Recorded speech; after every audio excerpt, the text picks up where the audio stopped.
ඔයාටත් තියනවද පරණ ඇඳුම් පෙට්ටියක එහෙමත් නැත්නම් අල්මාරියක පැත්තක පරිස්සමට අරන් තියපු ඔයා ඒ කාලේ හරි ආසාවෙන් අඳපු යුනිෆෝම් එක?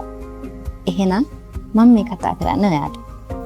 ජීවිතේ සමහර පරිච්ඡේද තියෙනවා අපිට ආපස්සට හරවන්න බැරි.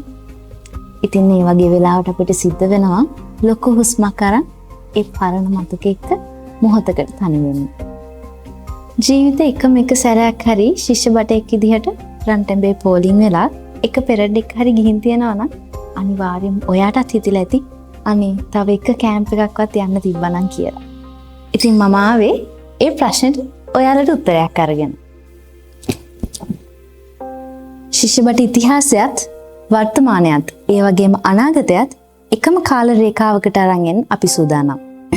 ඉතින් අපේ පරණ මතක ඒ වගේම අත්දැකීම් වලින් වර්තමාන ශිෂ්‍ය බට පරපුරත් ඒ වගේම අනාගතයත් එළිය කරන්න දරන හරි පුංචි වෑයමක් මේ. එකතු වෙලා ඉන්න. අලුත් වැඩක් නඟදිමු.